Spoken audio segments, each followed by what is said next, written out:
Well, guys, I'm knocking this one out pretty late tonight, but I got some free time, so I might as well just do it. I don't feel like going to sleep tonight. I'm a little too anxious. I'm not even entirely sure why. Maybe it was that cup of coffee I drank at 10:30 p.m. Maybe that's why. I don't know. But anyway, yeah. Quite a few big wrestling shows are coming up over the next couple of weeks, and I thought now would be a good opportunity to just do a massive preview video, just preview all of them, give my thoughts and my predictions, and, you know, make my recommendations on which shows you should check out. So, with all that, let's get started. This weekend, we will, I'm pretty sure, I'm not going to be able to watch it live for obvious reasons, but New Japan, G1 Climax 27, I believe the entire tournament's going to be wrapped up by Sunday this weekend. We have the Block A finals. I think that happened earlier today, if I'm not mistaken. The final match that was pretty much going to determine Block A was Hiroshi Tanahashi versus Tetsuya Naito. Continuation of their long rivalry. Very excited to see that match. If it did happen already, I don't know who won, so please don't spoil it for me. Unlike WWE, I actually care about keeping stuff quiet until I see it. Because with New Japan, I actually give a shit, and I want to know who wins, and I want to keep it as exciting as possible. But, yeah, so we got that going on, and then tomorrow, or I should say later today, I believe, the finals of Block B, we're getting Kazuchika Okada versus Kenny Omega, the third installment in their rivalry, and that match is pretty much going to decide Block B, and I'm pretty sure that whoever wins the Omega-Okada match is probably going to win the G1 Climax, but very excited. The G1 Climax has been great. I've really enjoyed it, and I'm still not even fully caught up to this point yet. I'm just kind of watching it as I go, and whenever I get a free minute to do so, but it's just been a very exciting tournament, and it feels nice when all the matches actually matter, and everything kind of contributes to this ongoing story of seeing who's going to win the G1 Climax, and then from there, we pretty much start getting on the road to Wrestle Kingdom, the January 4th Dome show, which, as I've said multiple times, has kind of taken WrestleMania's place for me as like my most anticipated wrestling event of the year. I've been watching them every year since 9, and they've been stellar, so every year, like every Wrestle Kingdom I've watched, the last 3 have just been stellar shows. So, yeah, Wrestle Kingdom, it's a very highly anticipated event for me, and then once the G1 Climax is done, we start getting, sort of getting everything, all our ducks in a row to setting up Wrestle Kingdom. So, very exciting time for New Japan Pro Wrestling, and if you have not checked out any of the G1 Climax, I highly recommend that you do. You can get New Japan's streaming service. They do have it in English, which is like the best thing that they've done. I'm not saying Kevin Kelly and Don Callis' commentary is perfect all the time, but it is nice to actually understand what they're saying and help bridge that language barrier for American audiences that do want to watch it. And the matches have been great. The matches actually mean something in the grander scope and context of the promotion. And, yeah, once again, I'm very happy with the G1 Climax. And we're getting a, pretty exciting conclusion here with Tanahashi, Naito, Omega, and Okada, who are really the top 4 guys of the promotion, basically being the ones to decide who ultimately wins it. So, going to be very exciting, and I can't wait to see how it goes. Especially Omega versus Okada 3, which anybody who saw their first 2 matches knows is like these guys, they have like an impeccable chemistry, and they just they make magic together. So looking forward to a very strong third installment. And it's funny because Naito and Tanahashi have had great matches too, and the Omega Okada matches are just on a whole nother level above it. So just great stuff all around, and I'm very excited to see it. So, yay, G1 Climax, get the conclusion. So if you want my recommendation on this, I say just have at it and just watch as much of the G1 Climax as you can, because it's totally worth it. From there, we have Lucha Underground. Next week is going to be the semifinals of the Cueto Cup. They could not have picked a better Final Four for this. It's going to be Mil Muertes versus Pentagon Dark and Prince Puma versus Phoenix. I think both of those matches are going to be stellar. We're getting Muertes versus Pentagon for the first time, one-on-one, which I'm totally stoked about.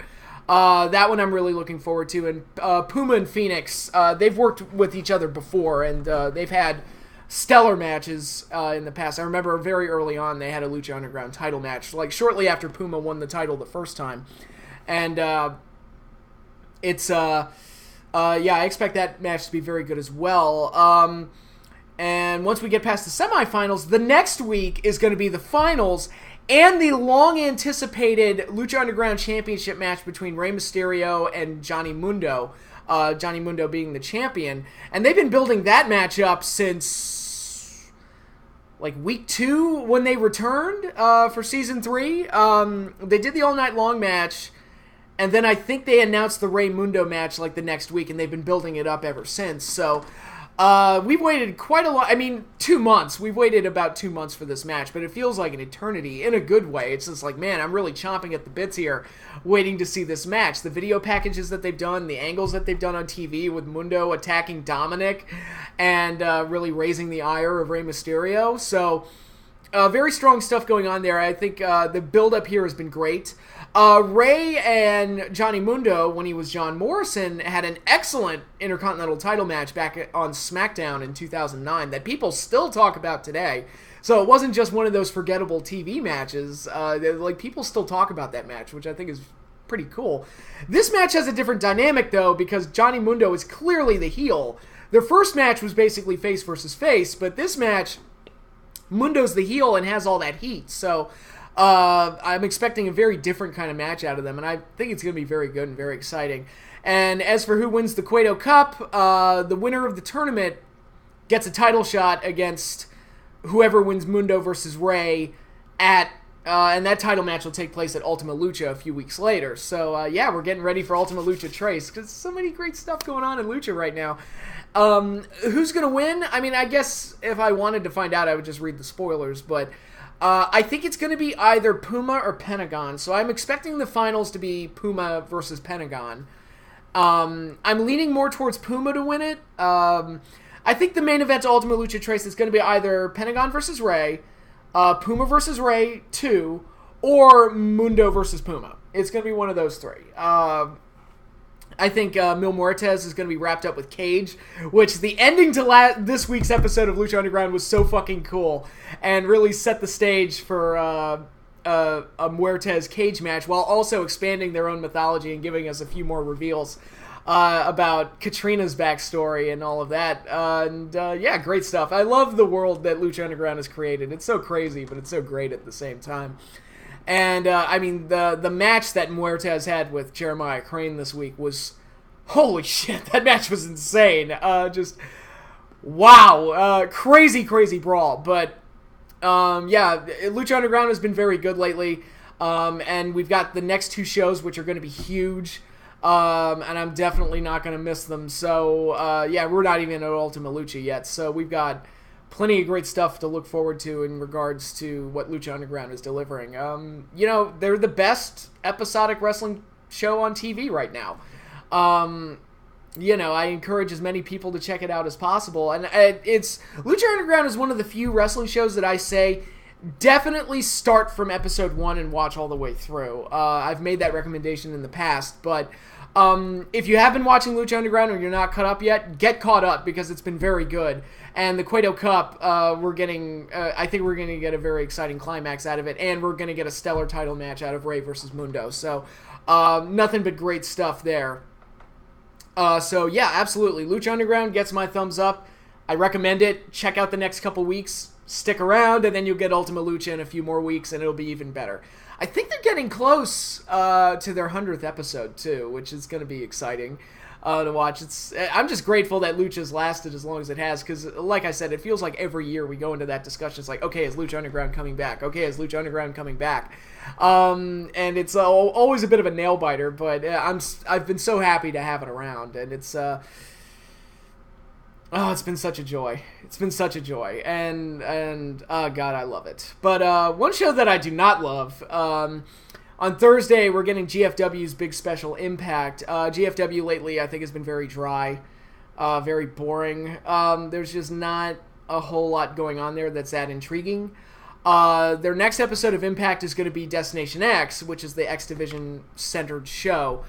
Card's not really doing it for me.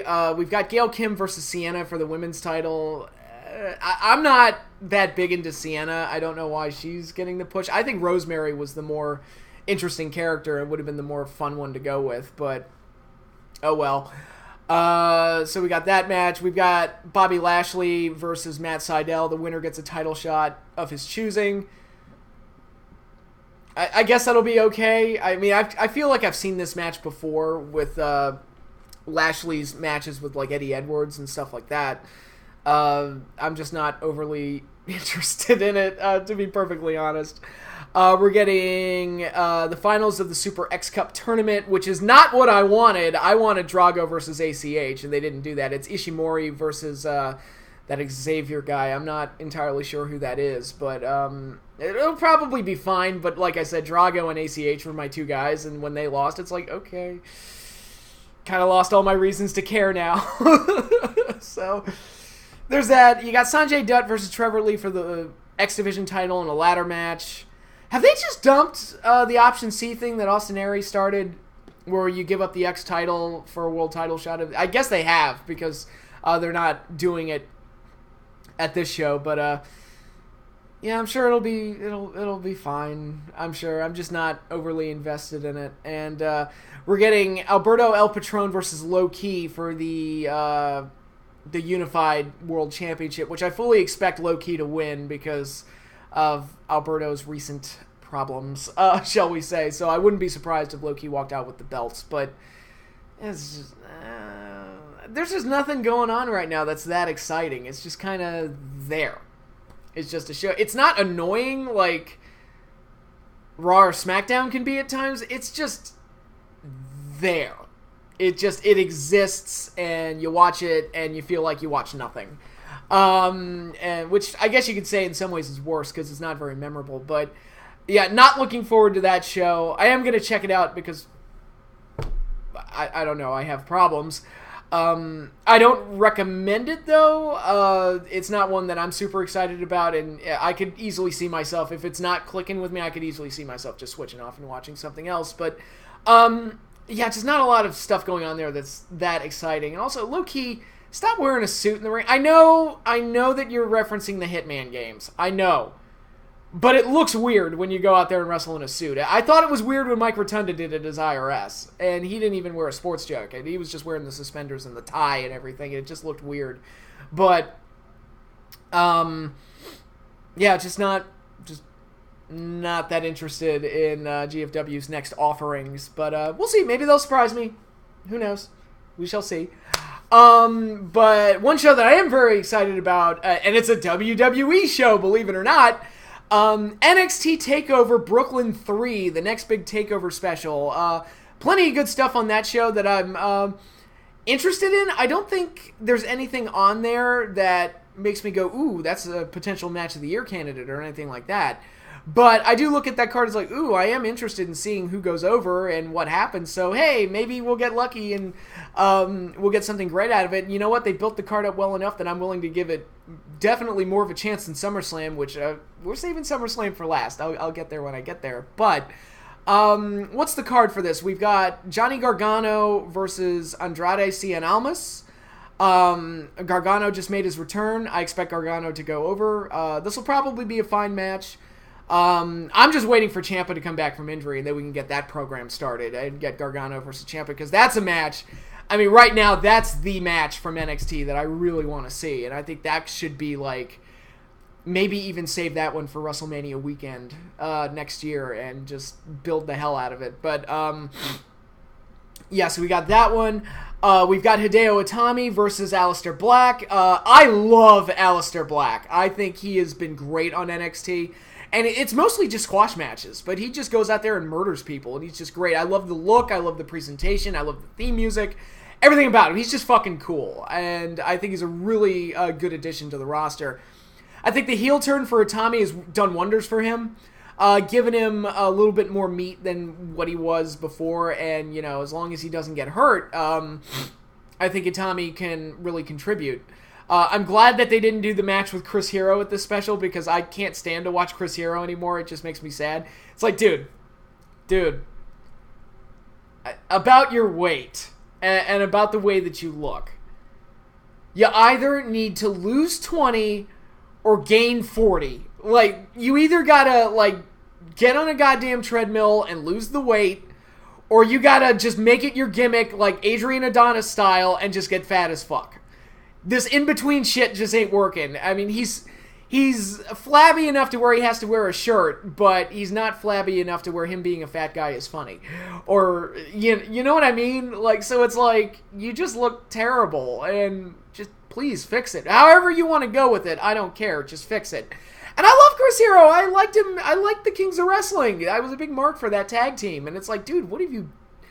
Dude, what the hell are you doing? And again, I know I'm not the most in-shape guy in the world, but it's also not my job to appear on TV and be an athlete. So, yeah. Anyway, so that's my rant on Chris Hero.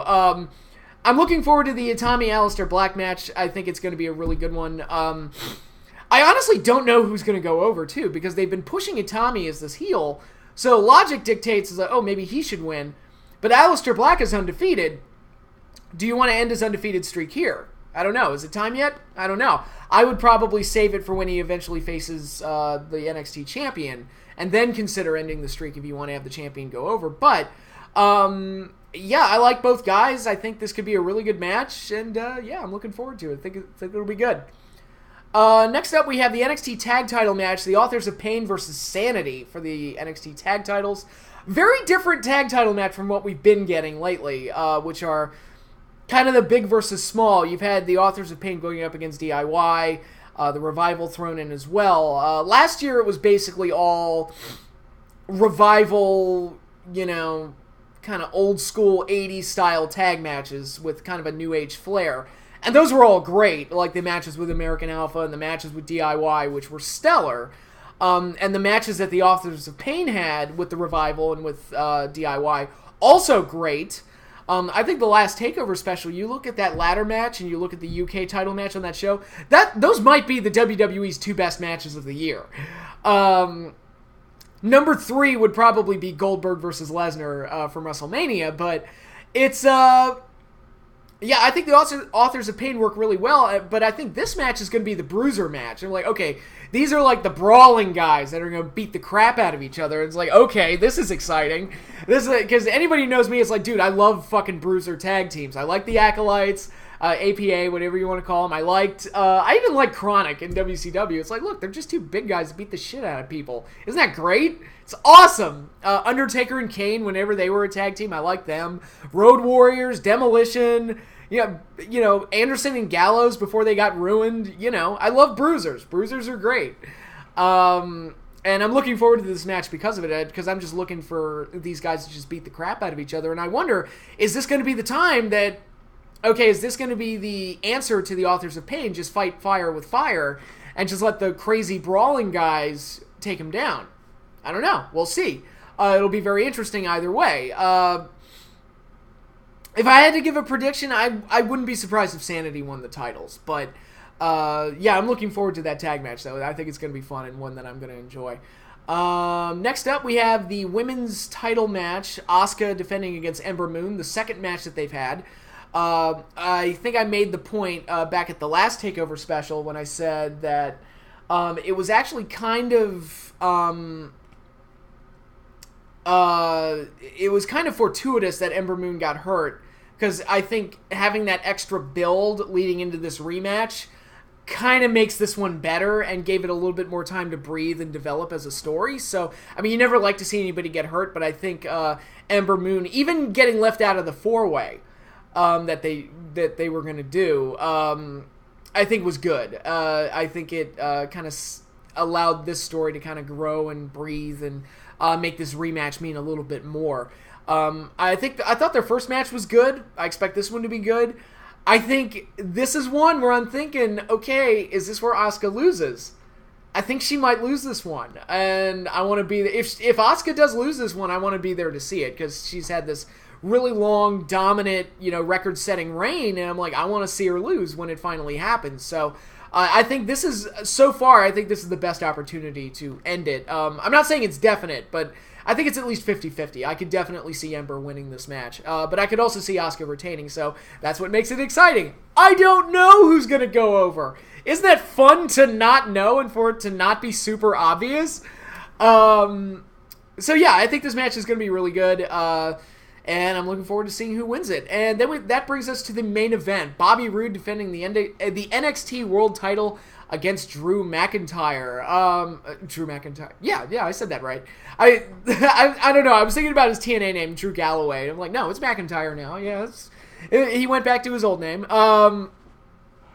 Yeah, it's... I think this match is going to be really good. I think both men's styles are going to complement each other very well. I think Drew has been super motivated and has looked really good in the matches he's had in NXT. My only real problem with the build-up is that I wish they had given Drew kind of a program in between to build him up to the title, because it feels like he just got there, kind of just meandered around a little bit, and now all of a sudden he's in the title shot. He's in the title match.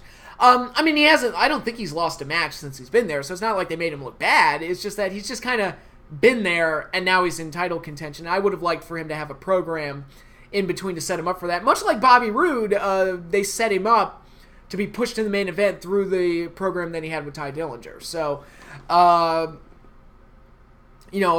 things like that. So.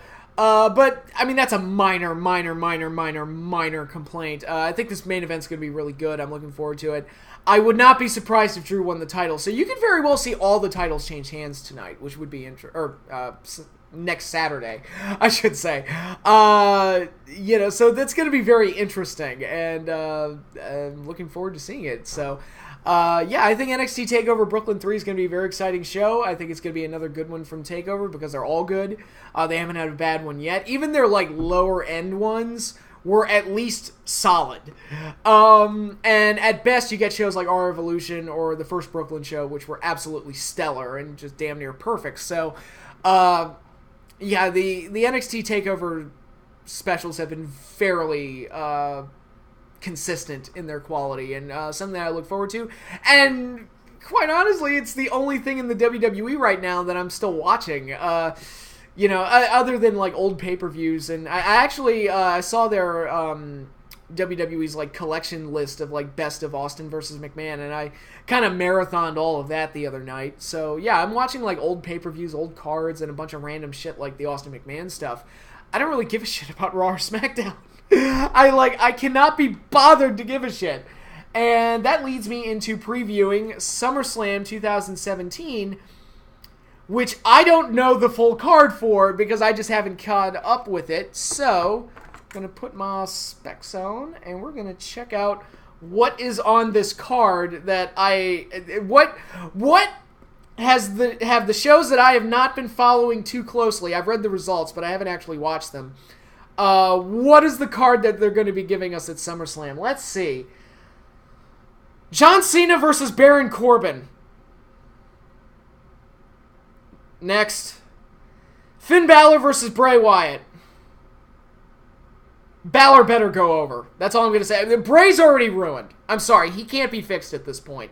Bray's ruined. So Balor better go over. Big Show versus Big Cass with Enzo Amore in a shark cage above the ring. Isn't that normally reserved for the heels to do the shark cage gimmick? Next. I got nothing. New Day versus the Usos for the tag team titles. The last match they had was very good. I thought it was the only match from Battleground that I legitimately enjoyed or offered any kind of entertainment at all whatsoever. But again, I feel like I've already seen it, so why are we doing a rematch? Why not just do something different? I don't know. This is just, I guess it is different because New Day are the champions and Usos are the challengers this time. It's a role reversal. But I just don't. I'm sure the match will be very good because the first one was. I'm just thinking it's yeah, but I've already seen it, so is that really worth going out of my way to see? Also, there's a shit ton of matches on this card, so is it going to be a 5-hour show? That doesn't make me happy. That doesn't make me happy. All right, next up.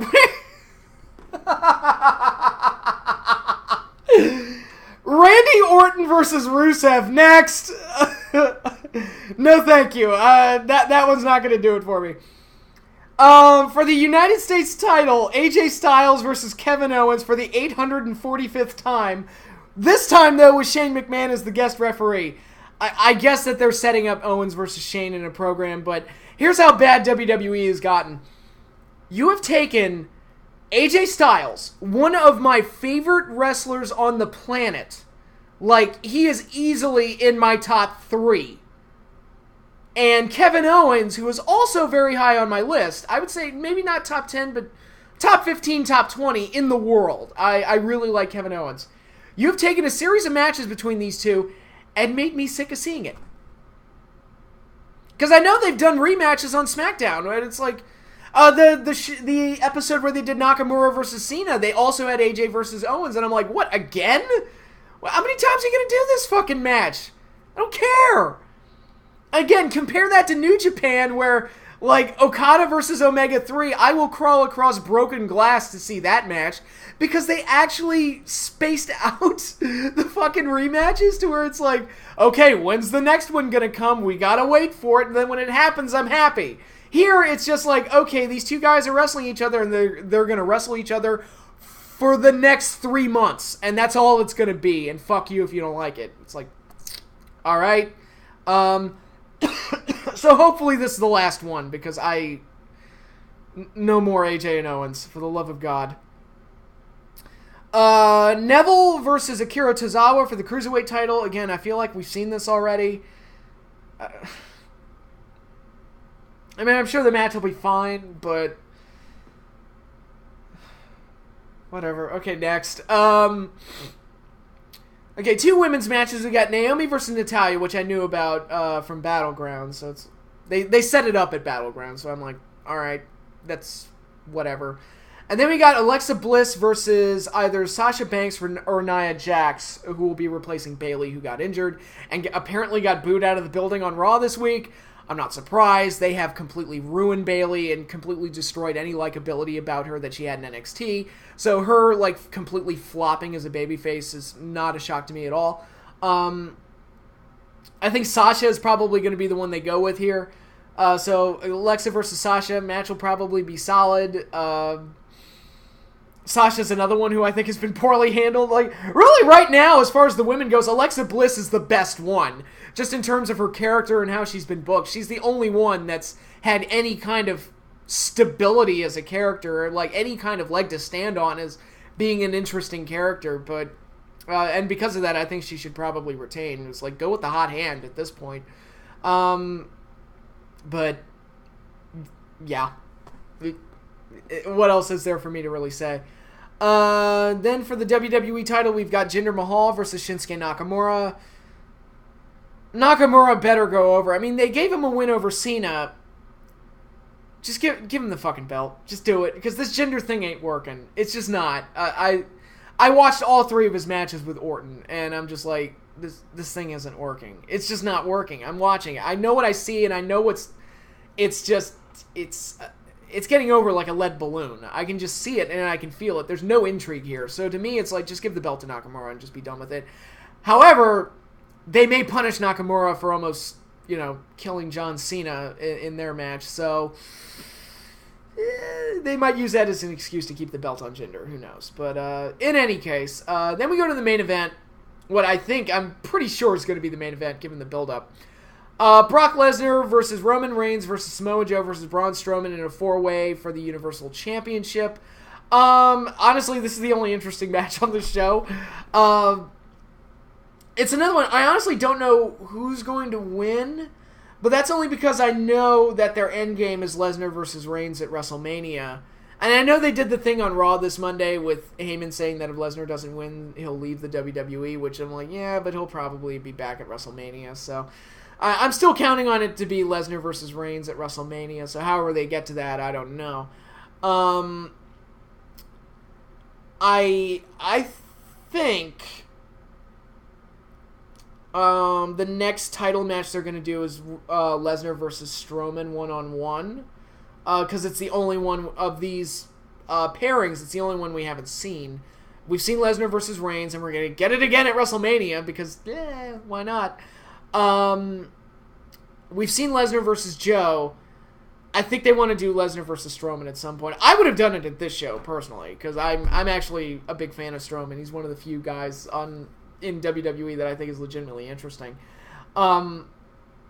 So they'll probably do that whenever Lesnar's available next. Like I said, I guess I wouldn't have a problem with Strowman winning the belt here or Lesnar retaining. I think the match is going to be fun because it's just four hosses just beating the shit out of each other. So it's like, okay, that'll be fun. I expect that to at least be fun to watch. But other than that, if Reigns wins, I'll groan. If Joe wins, I guess that'll be okay.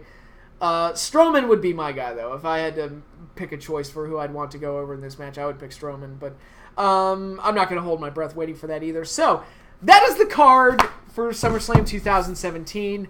Do I recommend going out of your way to watch it?